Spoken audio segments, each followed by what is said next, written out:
Appreciation of the poem 4.3 O captain my captain.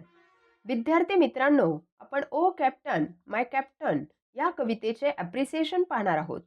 Appreciation म्हणजे रसग्रहण, म्हणजेच त्या कवितेची रचना, विषय, भाषिक अलंकार, भाषाशैली, त्यात मांडलेले विचार इत्यादी समजून घेणे होय.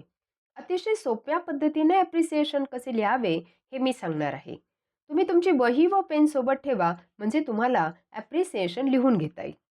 प्रथम आपण ॲप्रिसिएशनवर परीक्षेला कशा प्रकारे प्रश्न विचारला जातो ते पाहूया.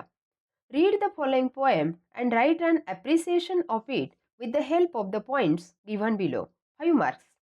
तुम्हाला तुमच्या पाठ्यपुस्तकातील कविता दिली जाते, त्याखाली पॉइंट्स म्हणजेच मुद्दे दिले जातात, त्यानुसार तुम्हाला ॲप्रिसिएशन लिहायचे असते.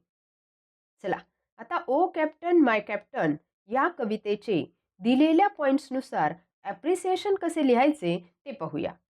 टायटल. टायटल म्हणजे शीर्षक किंवा कवितेचे नाव. टायटलच्या समोर कवितेचे नाव लिहा.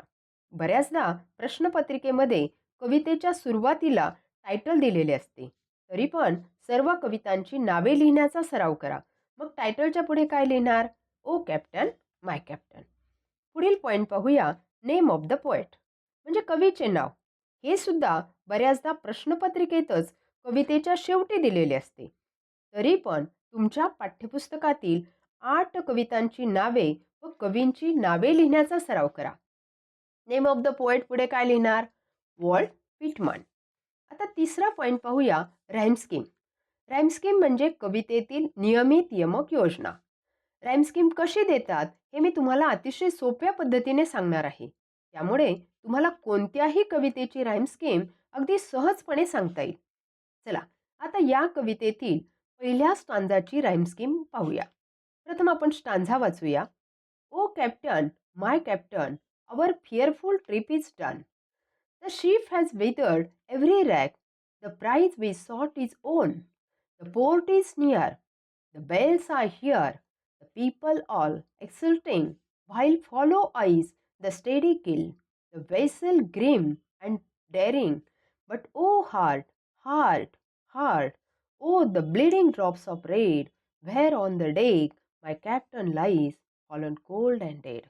आता प्रत्येक ओळीच्या शेवटच्या शब्दाखाली अंडरलाईन करा. कोणते आले शेवटचे शब्द?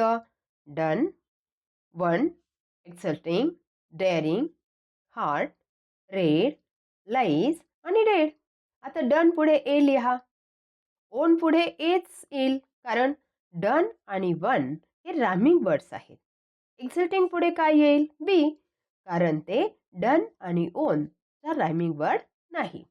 डेअरिंग पुढे बी लिहा. हार्ट पुढे काय येईल? सी. रेड पुढे डी.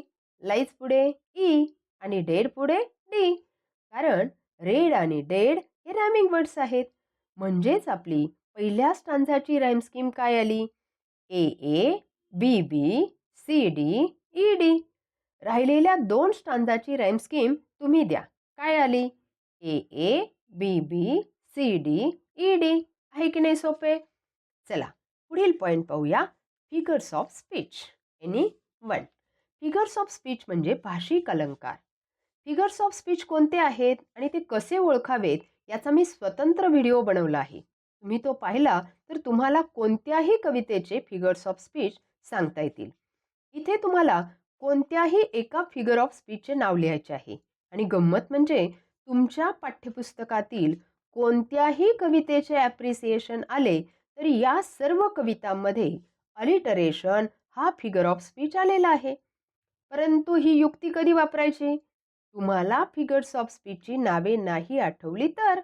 आता या कवितेत कोणते फिगर्स ऑफ स्पीच आले आहेत ते पाहूया. Alliteration, repetition, antithesis, apostrophe, hyperbole, inversion, metaphor, personification and tautology. चला, आता शेवटचा पॉईंट पाहूया. Theme or central idea in 2 to 3 lines. Theme or central idea म्हणजे कवितेची मध्यवर्ती कल्पना. म्हणजेच कवीला या कवितेतून नेमके काय सांगायचे आहे ते 2 ते 3 ओळीत लिहा. या कवितेला थीम ऑर सेंट्रल आयडिया पुढील प्रमाणे लिहिता येईल. The poem is an elegy written in honor of the dead captain of a ship. Here, America is compared to ship that had weathered a rough voyage.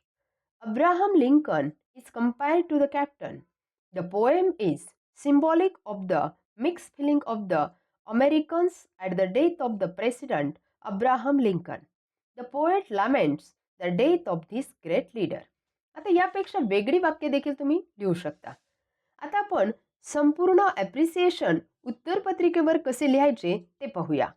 Title O captain my captain, name of the poet Walt Whitman, rhyme scheme A, B, B, C, D, E, D, figure of speech, alliteration, repetition, antithesis, apostrophe, hyperbole, inversion, metaphor, personification, and tautology. Theme or central idea. The poem is an elegy written in honor of the dead captain of a ship. Here, America is compared to ship that had weathered a rough voyage. Abraham Lincoln is compared to the captain. The poem is symbolic of the mixed feeling of the Americans at the death of President Abraham Lincoln. The poet laments the death of this great leader. आता तुम्हाला या कवितेचे appreciation कसे लिहायचे हे चांगल्या प्रकारे समजले असेल. हे लिहिण्याचा सराव करा आणि ॲप्रिसिएशनचे 5 पैकी 5 गुण मिळवा. ओके. तुम्ही सर्वजण आनंदी राहा आणि महत्त्वाचे म्हणजे अभ्यास करत राहा.